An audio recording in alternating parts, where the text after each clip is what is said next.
Wonderful. Thank you all very much. So we have no. Why, sure. I mean, the water here is great. We have no requests for presentation this evening or appearance requests on the agenda. So we'll move to staff reports, starting with Jamie Phillips. Thank you, ma'am. Thanks.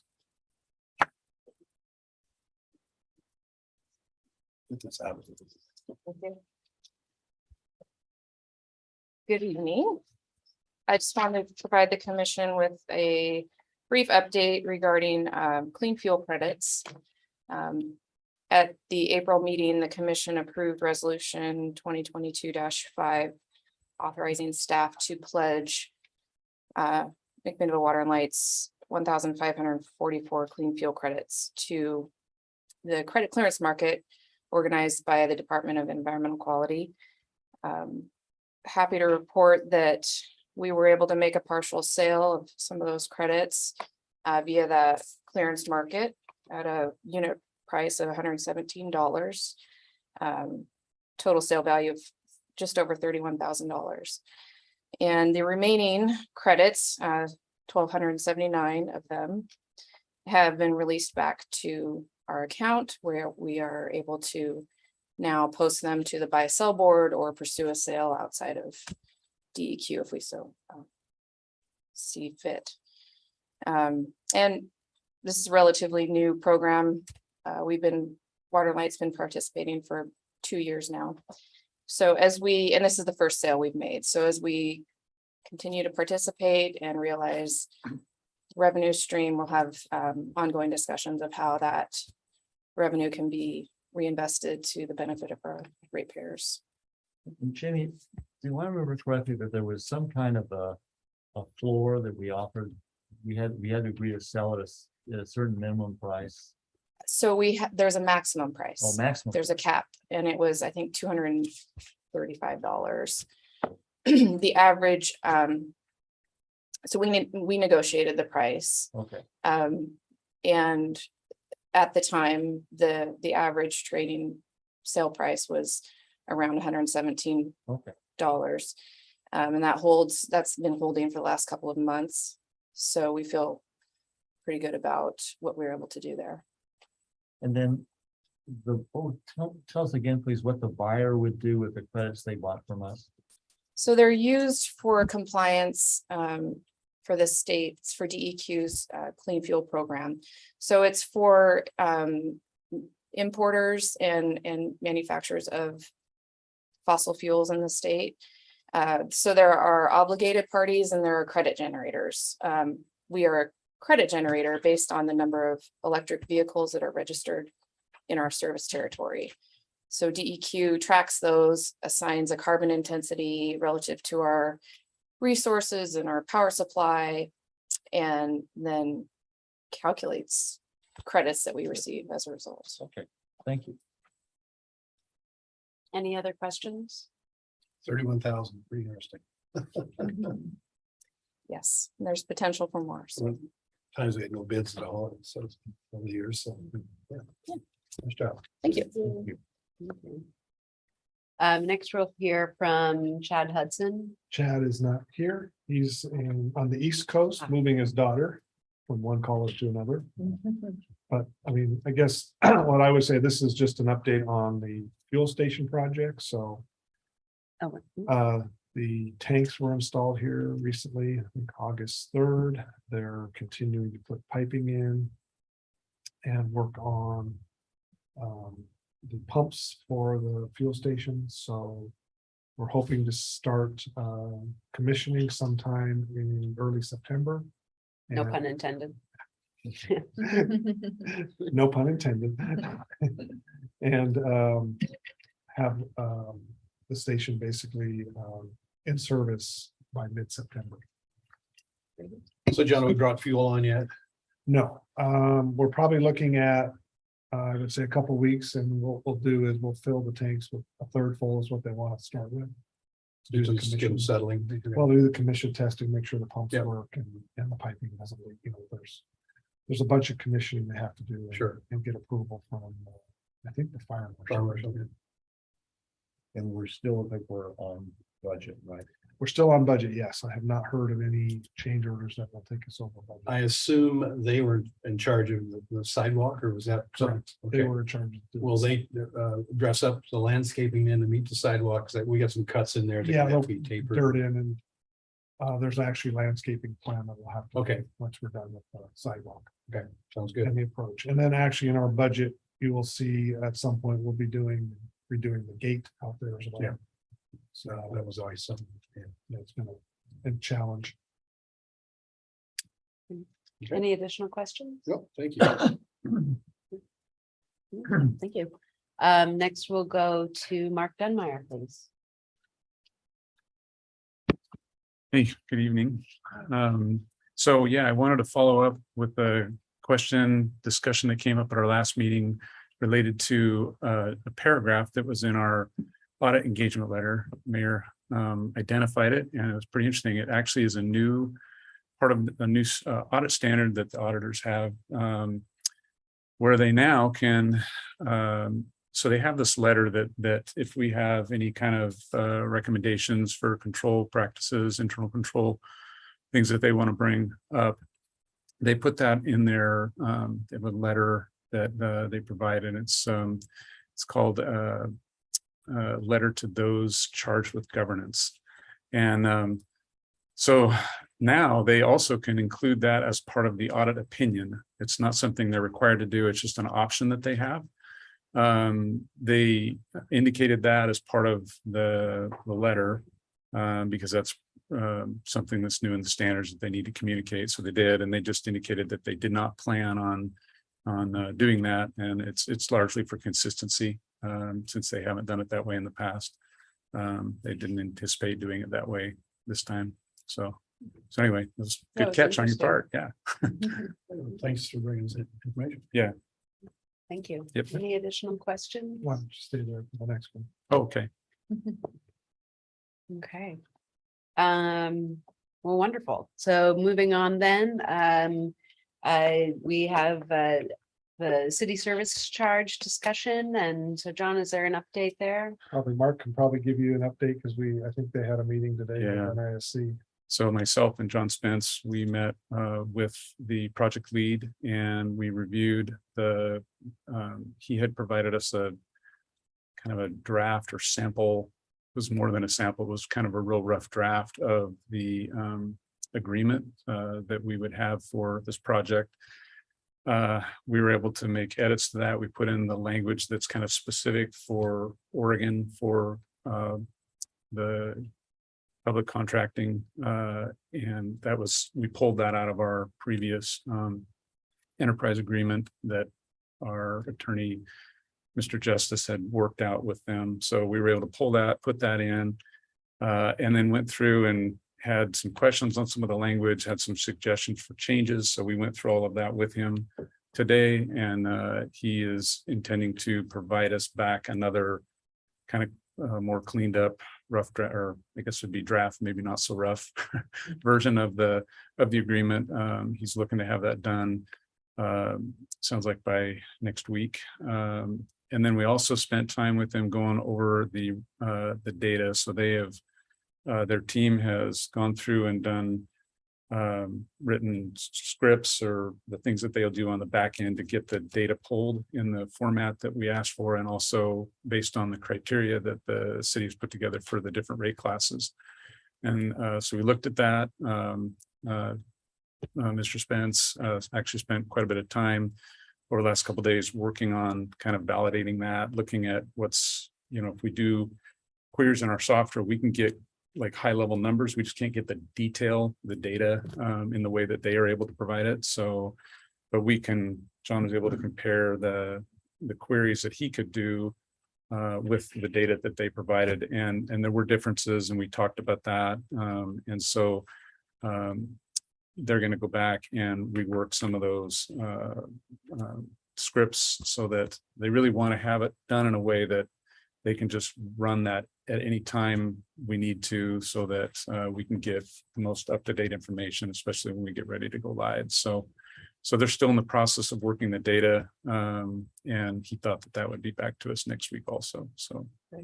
Wonderful, thank you. Yeah, Questions? quick question, Mike. Mhm. So it's my understanding that he was on vacation part of the time and that's Mhm. why it couldn't go as quickly as we wanted. Is that correct? Yeah, he was gone after we had our initial discussion with him. Well, initially, it took some time after we basically said, yeah, we want to go.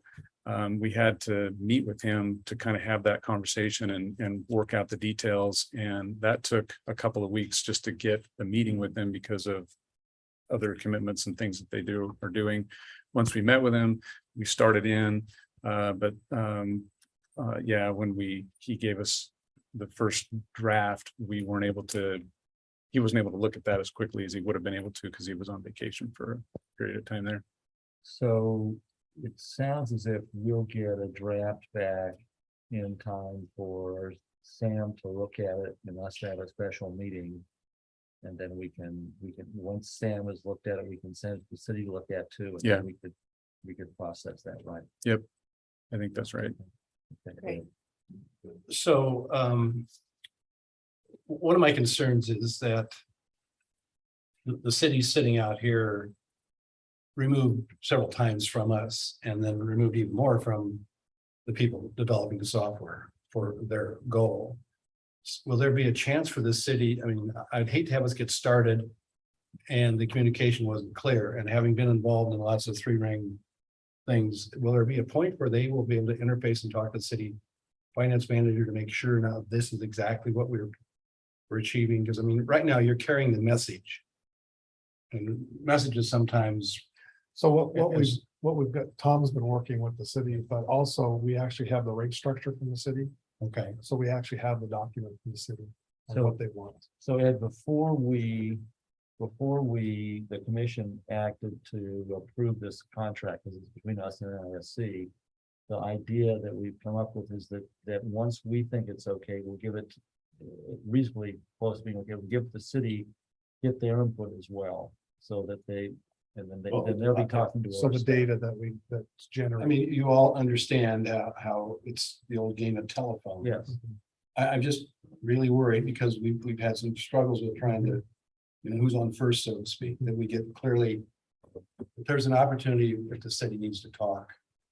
So I guess. So this concern has come up many times. I would say city staff has a desire, but organizationally, there's some concerns around security, I think would be a fair thing. I And so, just, okay. no, So I appreciate you bringing it up because this is a conversation that's happened, and I would say that, I mean, in all fairness, the city would prefer that methodology and also is really respectfully wanting to move forward, but that concern does continue to be aired about a game of telephone happening as we've gone through some of these things. So it's a very valid. I mean, and I concern. just relate that back to our business and trying to meet somebody's expectations when they really, in the end, never And made it. that's why one of the reasons we want to have NIC pull the data before we move Okay. forward. Is All right. that we can look at that and everybody's on the same page. Okay. Yeah, that's the Good. data set and that's what we're gonna use. And that matches what we think it's gonna be, Okay. because that's. so- Again, I know there's a lot of, Yeah. stuff's already been happening and Kathy and I are involved in it, so. Yeah, no, I was thinking the same question. I was gonna ask if someone from the city was part of those meetings or not, so. So what is the current timeline for this? And as, I think that. Like in originally they game. were hoping July, right? And so now we're into September. What is it looking like when the city can actually start using this? So we're looking at either December, the 1st of December to begin billing, or the 1st of January, depending on how the implementation and the work that they've got to do on their end goes. We initially thought the 1st of January. After he looked through a little more, he indicated that he thought it's possible to do the 1st of December. And we actually had some discussions about how we would execute that on the 1st of December, Mhm. which is a Thursday. It's the day we're open. The second is on Friday, and we'd actually probably execute it on Friday because we actually don't bill the first day, and we need to get this implemented before we bill So we can still process on the first day. We just don't want to do this before we bill, and we can do it that way. So that actually worked out pretty good. So we're targeting December. That's our hope at this point. So And those the- January bills in, we'd send out like we normally do. And this would just be another field that we are capturing money for, then I guess. Essentially, have you looked at your new bill? Have you seen the new format? No, Okay, it actually has two different pieces. One's the water and light charges, one's the city charges. Oh, So okay. they're actually broken apart. You can see I think that. it just came in the mail yesterday or. Yeah. Okay. And then the other thing I that, had go ahead. I just had a quick question. Thank you, Mayor. I know that we also talked a lot about communication and making sure that there was consistency between water and light in the city. And so has there been collaboration between the city communication team and water and light? So that was what I was going to mention. Yes, Taylor and Noel are working on that plan right now. On what that's gonna look like. And the idea is that we have, whatever we have, the city has the same thing and the same facts on their website, so everything matches. And so that's in the process. Will there be any statement on that billing then, as we've segregated it? That says if you have any concerns related to this charge, call such and such, and Yes. it's just a city number and not a water and light number? So yes, that's one of the things that I've talked to Jeff about, and Okay, the city's trying to figure out who they want to be as their point person for but this. that's so important to have our staff not be. Right. That's been an important point since the beginning, and Chair Tankersley definitely brought that concern forward when we started these conversations. And so that the work together solution has been to have the information mimicked on both websites, but it's directing towards the city website ultimately.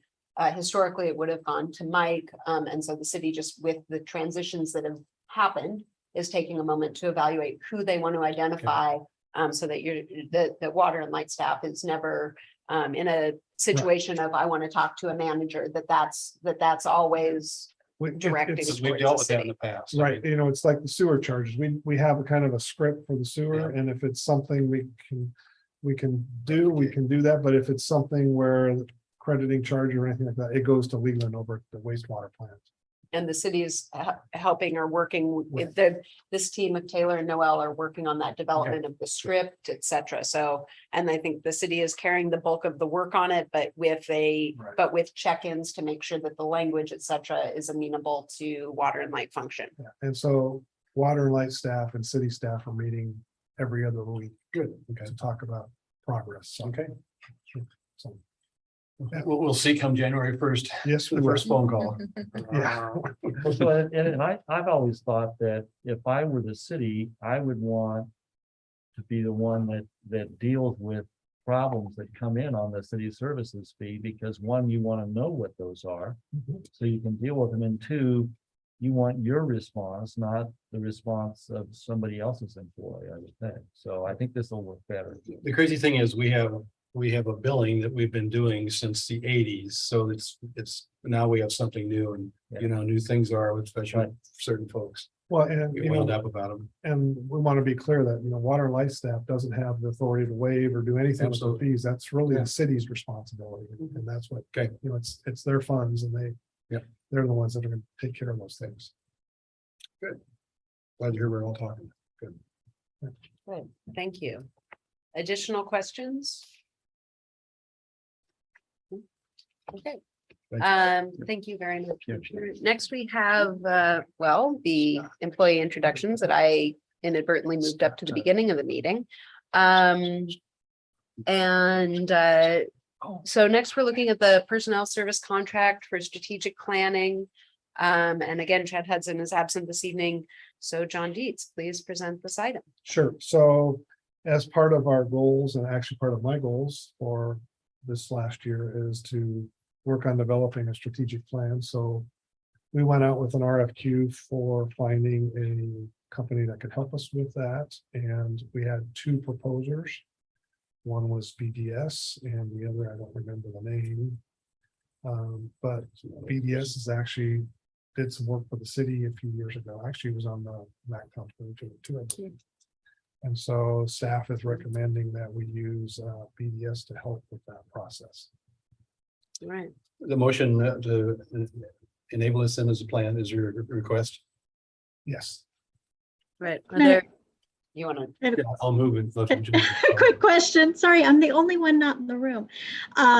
Is it all right if I ask my question now? yes, please, Commissioner Christensen. Is the strategic plan a capital improvement project plan, or is it a strategic for the enterprise? It's for the organization. Okay, thank you. And then I had one question as well. It referenced the guidelines in Exhibit C, but I couldn't find Exhibit C in the packet. With the guidelines for the RFQ. Yeah. Yeah, that was probably actually in the RFQ. If you, I can send that out. I'll find, Chad's not here. It's part of our code, okay. Oh, there it is now. No, I mean, that was very. Oh, it's part of the public contracting code. Yes, Exhibit C is part of the public contracting code. yes. Okay, so would that be over in documents? That would actually should be in our public contracting. Yes, if you went over to documents, it should be Okay. a part of Oh, I see. Okay, great. public contracting policy. Okay, great. Thank you. Any additional questions on the, I have a quick question, sort of the same question, of course, he's not here. For these contracts, we don't have to say, publish it and say no protesting. Right, because it's a public, it's a personal service. Personal services contract. So we don't have to Exemptions if they- worry about Right, that. yeah. Okay, And it's also under 40, it's under the limit too. I thought I remembered. okay, great, thank you. But I moved for staff's recommendation then. great. So I have a motion to approve. Do I have a second? Second. The motion by Commissioner Gormley and a second by Commissioner Tate. All those in favor, please signify by saying aye. Aye. Aye. All opposed signify by saying nay. Motion passes unanimously. The next item is amendment number 2 to BPA Energy Conservation Agreement. Welcome back, Jamie Phillips. Thank you. Okay, before you this evening is resolution authorizing and approving amendment number 2 to our energy conservation agreement with BPA. The agreement contains the terms and conditions for the implementation of BPA's energy efficiency program. So this is this amendment will extend the term to the end of our contract period with BPA through 2028. It also updates some notification language and language regarding the tracking system used for invoicing that BPA recently updated their software to handle. So attached is a resolution for amendment number 2 to our ECA with BPA. Wonderful. Do I have any questions? I'll start with you, Commissioner Christensen. Is this connected to what you presented, or is this the credit program that you? It's Presented different, but it provides incentives, and it's how we fund our conservation program and rebates to our customers for things like heat pumps and windows, whereas earlier I spoke about clean fuel credits, which are generated from electric vehicles. So yeah, same realm, but separate programs. Thank you. So the funds for this are actually in our power rates. Mhm. And so we fund this through our power rates, and then we have the incentives, Right, and they set the incentives. thank you. So Jamie, is there any significant change here? It looks like they were just changing wording and, I mean, is everything, is the program going to run essentially the same way and staff can deal with that? Yes, Okay. that's correct. It will, the biggest substantial item is the extension to 2028. So we definitely want that. So it's a length of the contract really more. Yeah, Okay. yeah, Okay, but the process, that's all the same. it's all the same, Mhm. okay, even though they changed. Some of they changed rollover amount to carryover amount. And Yeah, that- some terminology. It doesn't change how that everything's the functions. same. Okay, great, thank you. Any additional questions? So should we have the mayor read the resolution? by Well, I think title we only, were or- gonna have Amy Amy can read the resolution. I think. She's got the resolution number too. Right. Amy, will you read the resolution by title only? Is it by title? Yes. Yes, by title only. This is resolution number 2022-16, a resolution authorizing and approving amendment number 2 to the Energy Conservation Agreement, contract number 17ES-11511, entered into between the City of McMinnville, acting by and through its Water and Light Commission, hereinafter referred to as McMinnville, and the United States, and the United States Department of Energy, acting by and through the Bonneville Power Administration, hereinafter referred to as BPA. Thank you. Will you please now poll the commission? I move for the adoption. Oh, We have to Yes, sorry, thank you, out of Second. order. The motion and a second, Commissioner Gormley and Tankersley. Chair Tankersley, will you now poll the commission, please? Commissioner Tankersley, Aye. Commissioner Gormley, Aye. Commissioner Christensen, Aye. Commissioner Tate, Aye. Mayor Drabkin. Aye. Thank you. And next item is an annual review of our investment policy. Welcome back, Mark Dunmeyer, to present this agenda item. Thank you. So the fourth quarter investment report is provided for commission review along with the investment policy. The policy, our policy requires an annual readoption, even if no changes are made. And so I think that's to ensure that governing bodies look at the policy at least on an annual basis.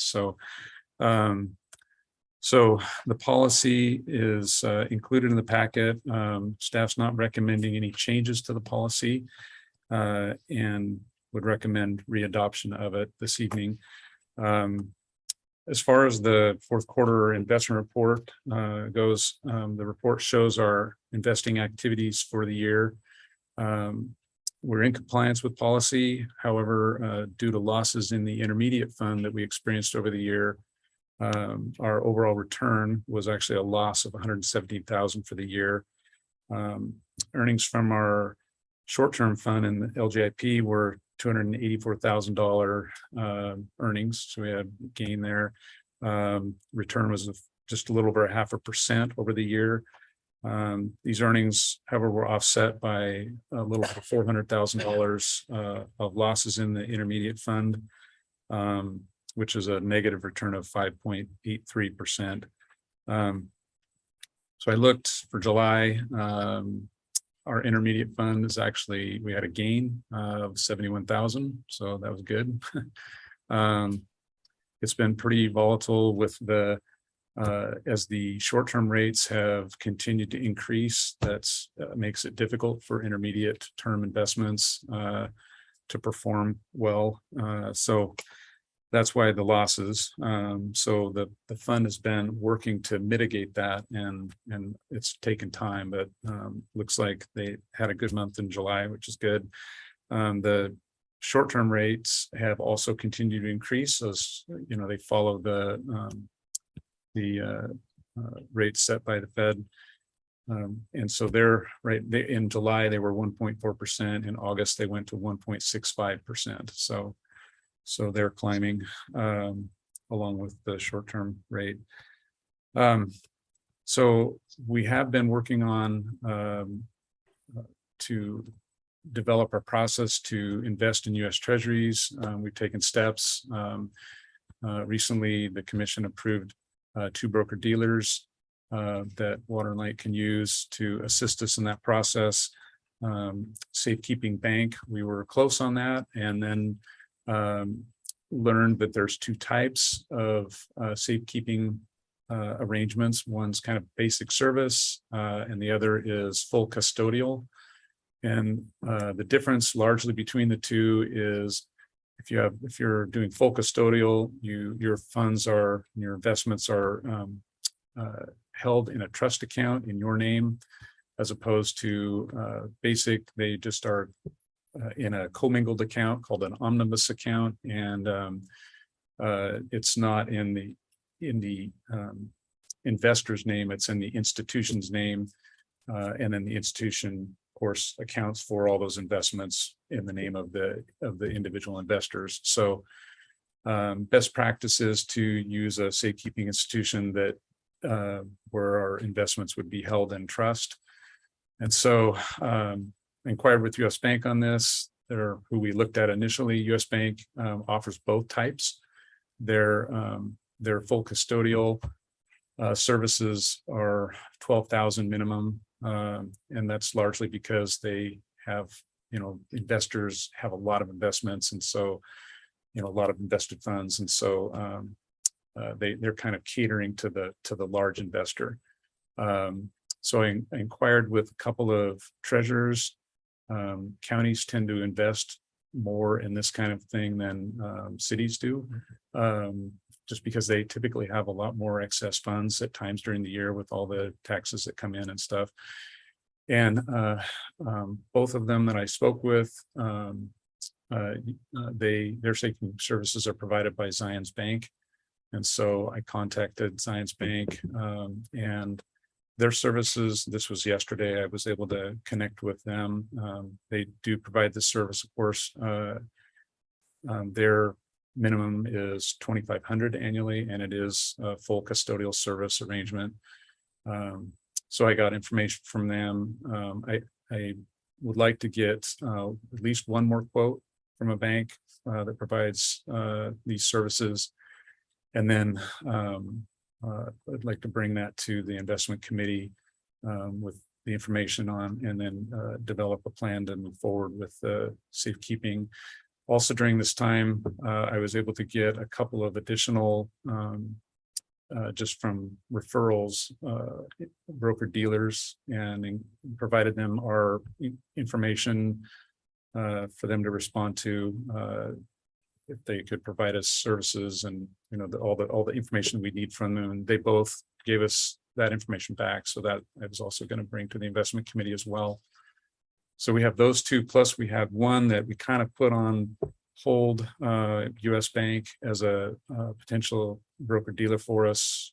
Just not sure if we would want to use them if we were using US Bank's safekeeping services. If we don't use banks' safekeeping services, we certainly could use them as they could be potentially brought to the commission for approval to consideration for being a broker dealer for us. So we may end up with 5 potentially broker dealers and a safekeeping bank, and I'm working to put this together and bring to the investment committee and then back to the commission. So. Yeah.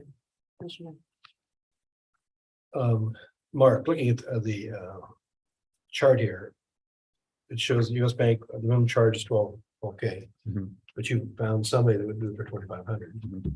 So interesting, okay. Yeah, they cater probably more to a smaller demographic, those that Smaller are, investor. smaller investor compared to US Bank. That's my As guess far of as the being difference. big for that. No, we're on the very small We're talking side. 50 million or. Well, that's true, but as far as what we actually plan to invest, I think we've not talked about that kind of investment. We'd probably be somewhere between 5 and 10 million. Okay, well then we're probably much better off. Yeah, gotcha, okay. Yeah. Well, it'll be interesting to get the information. See Yeah. what comes out of it. Is there any, do you have any awareness if there's any more local banking institution that provides those safekeeping services in our area? Or would it be a more national kind of a bank? So what I've been told is national. The other one was Wells Fargo that I understood was one that provided it. It'd just be a matter of inquiring. So I was thinking to just inquire with at least with one more, maybe a few, and see.